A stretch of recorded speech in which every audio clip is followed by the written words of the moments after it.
In today's video, I'm going to be talking about why you need to include traveling, moving abroad, studying abroad, or living abroad as part of your New Year resolution. So you want to stay up to the very end of this video so that you can learn more. So without much further ado, for starters, if you are watching me, we have said it over and over again, and you do not have a passport, guys, you need to log off this video and go and apply for your passport, because if you are on a travel channel and you do not have a passport, seriously guys, how are you even manifesting your travel, your moving abroad goals? We agreed that step number one for traveling or moving abroad or living abroad or any of that kind of thing is that you must first get yourself a passport. So even as we talk about this being your New Year resolution, and make sure that it's on there on your list of manifestations, on your vision boards, you must get yourself a passport. So why is it important that you include travel or moving abroad, studying abroad, working abroad, living abroad, and all that abroad stuff in your New Year resolutions? And why am I even talking about this topic? So recently, one of my videos on this channel went viral. If you haven't watched that video, you need to watch it. I am sharing the story of one of my subscribers who was deported on arrival to the United States of America, even though she had a 5-year multiple entry US visa, which was also revoked on the spot on her arrival in the United States. So that video has been doing rounds on the internet, and of course, with that comes with a lot of new people joining on the channel, new people meeting me for the first time, and of course it comes with a ton of comments, a lot of criticism, some of it positive, some of it negative, and that's why I'm encouraging you, please go and watch that video and also check out the comments section, and then you're gonna understand why I have decided to cover this topic today. And I'm shooting this video on the 12th of December 2022, which also happens to be the Independence Day of Kenya. And I know most of you are like, Eva, can you try and become patriotic? Yes, I am a very patriotic Kenyan citizen. Unfortunately, I just figured patriotism doesn't pay the bills. So this afternoon, as I chat with you guys, for example, I am taking my yogurt. This is not a sponsored post. I am taking non-dairy coconut milk yogurt, and it's the plain one, and I bought it with money. It wasn't cheap. It was almost, I think, $2 or something like that. But anyhow, that is besides the point. Is that patriotism doesn't pay the bills, and we have to go where we can secure the bag. So the number one reason why I decided to talk about this video is because, of course, I only do helpful stuff that can help you. And if you watch the about section of this video, it clearly says I am here to show you how you can move abroad legally, even if you do not have an agent. So therefore, this is part of the mission of this channel. However, I have been seeing a lot of hate comments, a lot of racist comments on the comment section, especially of that video, and I was like, you know what, this is enough. We have to address this topic once and for all. So there are people who are coming to that video and they're like, hey, I've been in the US for, I don't know, 30 years and I don't want to stay here anymore. I want to come back. The question is, why haven't you come back? Other people are like, hey, your country is beautiful, just stay there, you have no reason for coming here, don't come back. The question is, I am coming on my dime, why is that your problem? We have another class of people who are like, hey, stay in your own country, you don't have to come here, we have no more space for you, stay in your country. And I'm like, excuse me, I thought this world belongs to all of us, and as long as I am where I want to be legally, I have every right to be there, as long as I am not abusing any of the country's rules and regulations. Anyhow, so the number one reason why I think you should put moving abroad or traveling or studying abroad or any kind of abroad stuff in your vision board or in your manifestations list this year is because of the acute labor shortage that is currently so gross in most of these countries that I talk about. I talk about US, we talk about UK, Canada, Australia, and the whole lot of them. There is an acute labor shortage for three main reasons. So number one is the aging population. So in all of these countries, there is a huge aging population. Unfortunately, the birth rate is not catching up with the aging population, which means there's a huge gap between those who are going out of the workforce vis-a-vis the citizens who are coming into the workforce. So this creates a huge labor shortage, which you can feel. And how are you able to feel these labor shortages while the country's citizens are unable to feel the labor shortages? Number one is because there are jobs that the country's citizens do not want to do for reasons best known to them. For example, we have like nursing jobs, personal support work, nanny jobs, construction work, and all the other manual, heavy duty, dirty jobs they don't want to do. When you move into those countries, you get a chance to do these jobs, which have to be done anyway. I just wish they would appreciate it, yeah? And then we also have the other class of jobs for which these countries' citizens aren't qualified to do. So for example, there aren't enough software engineers, there aren't enough computer science people, there aren't enough data scientists. And if you are in your country, there aren't enough nurses, for example. There aren't enough all these kind of professionals. And if you're in your country and you are qualified and somebody in, let's say, and there's vacancies in Canada, for example, or in the US or in the States, why not go and take up those positions? Because there aren't enough qualified people. So that's another reason why. So if you are in an in-demand occupation, like I've just mentioned, we have IT, finance, we have legal, we have HR, we have digital media, and the whole lot of them that is in high demand, but there aren't enough people in those countries that we want to move to. By all means, go and work there. And then the number two reason why I feel you should put it in moving abroad or studying abroad or working abroad or traveling in your bucket list, in your vision board, in your resolutions list this year is because you want to. So there are a lot of comments I have seen in the videos, hey, stay in your country, there's no room here for you, you're just coming here to take our social benefits and the like. And I'm like, the last time I checked, there are a lot of immigrants who are actually working in these countries already for the longest time. And a lot of these people who are making hate comments are actually living off social benefits from the taxes by the same immigrants.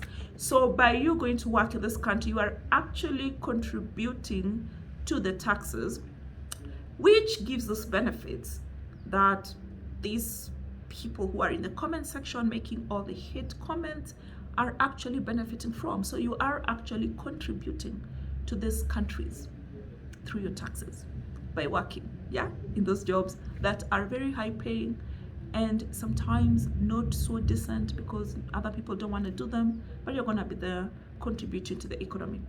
Number three reason why you should put travel, moving abroad, living abroad, studying abroad, and all that abroad stuff in your vision board this year is because you're just also gonna benefit from affordable travel. If you check right now how much it costs, for example, to travel within Africa, you're gonna be shocked. Like a ticket from here to Zanzibar, for example, which is less than 2 hours flight, is something between 400 and 500 US dollars. That's literally across the border in Kenya. If you wanted to travel within the US, for example, or you want to travel within North America, or you want to travel within Europe, there are so many affordable options for you. You can take the bus, you can take the train, you can take flights, and they are so cheap. There's so many budget airlines in Europe, for example. We have Ryanair, we have EasyJet. You can travel for as little as £5. You can travel for €5. You can travel, you can take the trains. Like, the options are endless. they are seamless, they are efficient. Why can't you go and benefit from those? Yeah, so that's another reason to go and benefit. Remember, this world belongs to all of us, and just less than 500 years ago we didn't even have boundaries. So all these artificial boundaries are not going to stop us from traveling.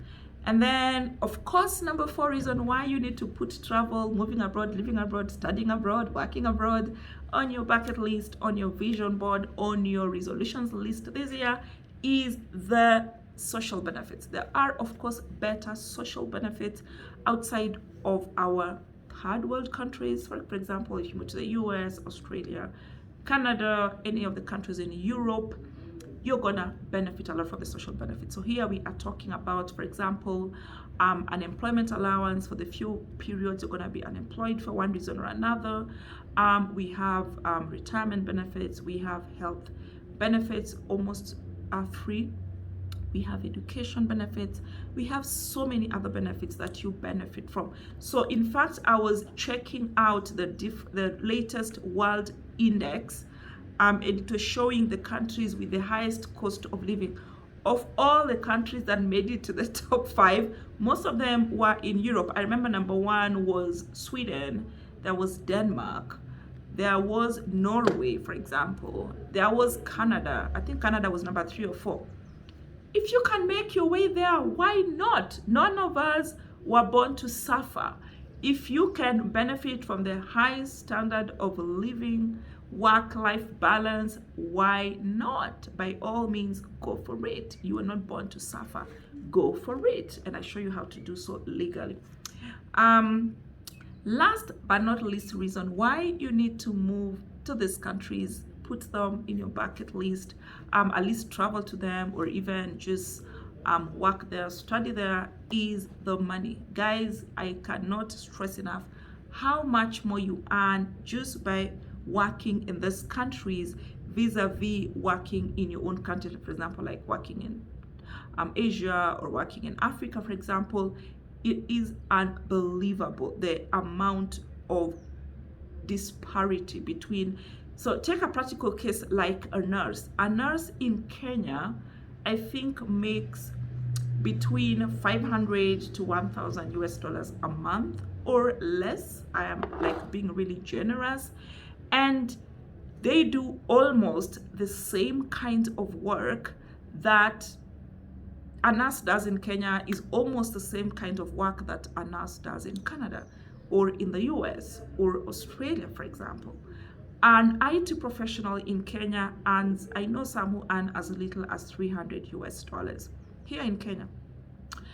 Unless of course they work for Google or Microsoft, or I don't know which other IT companies are here, the IT giants. But if you're working for a regular company in Kenya, for instance, compared to the money you'd make like in Canada, for example, like you can very easily make $150,000 a year in Canada as an IT professional.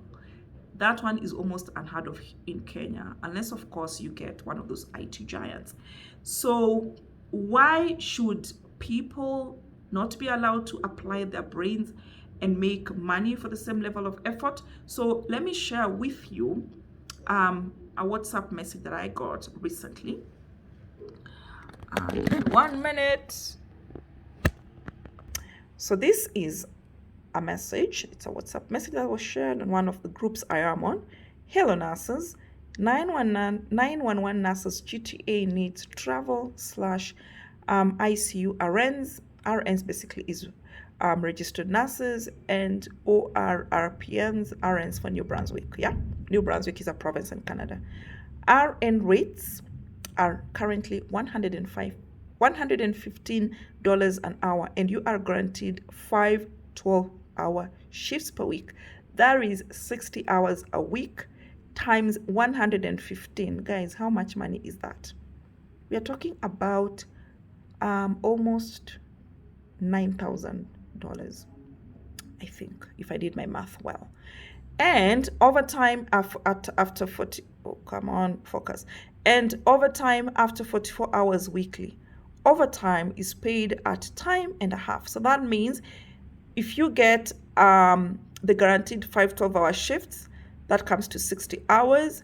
So anything after 44 hours, you're going to be paid 115 plus 57. That is almost $180 an hour.